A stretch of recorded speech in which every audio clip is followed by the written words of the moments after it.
Luke, what did you think was the key, not just for Brook, but the whole front court with Ingram and Kuzma and kind of meshing like that the first time playing together? I thought the front court did a good job of being aggressive on both ends of the court. They obviously I think all three of them ended with double doubles.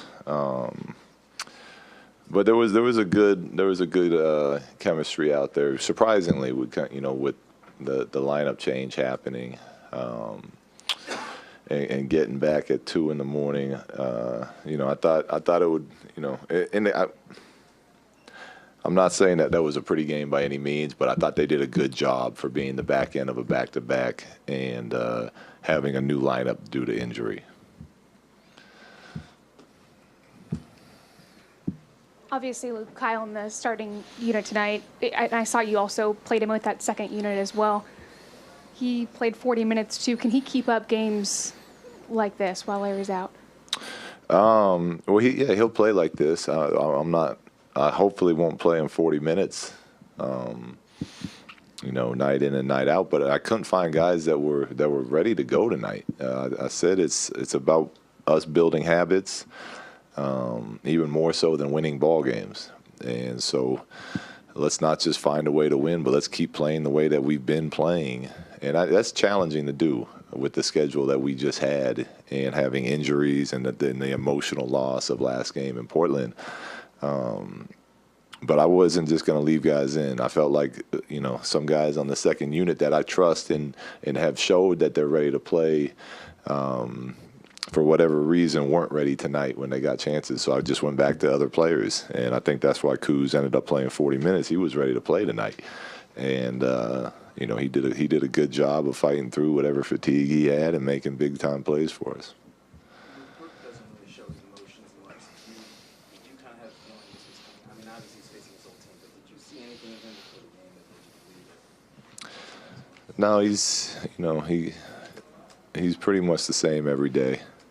But when you have the talent level that Brook has, and you've been in the league long enough, you can anticipate a player of that level having a big game against his old team. It's just it's the way our league works.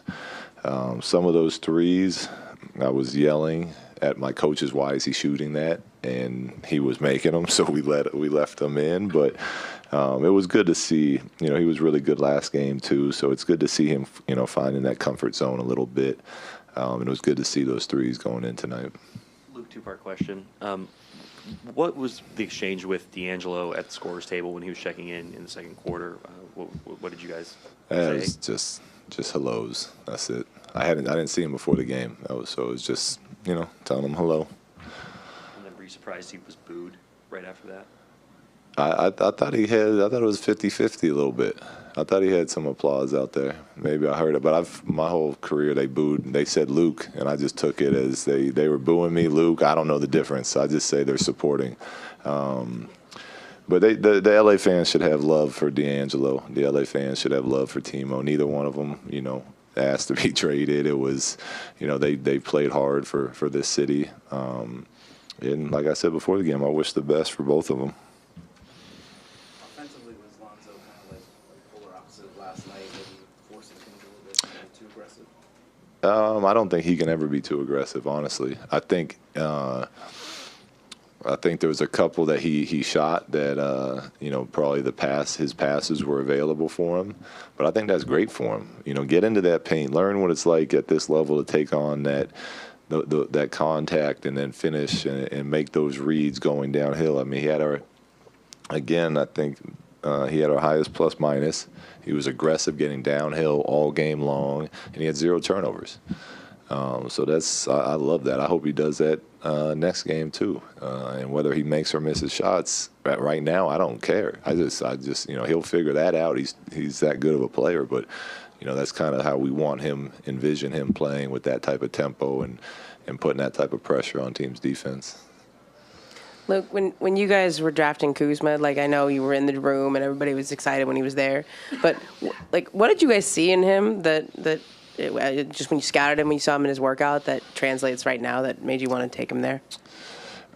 His work, he only played one day in Chicago. He had a great day, and his agent shut him down.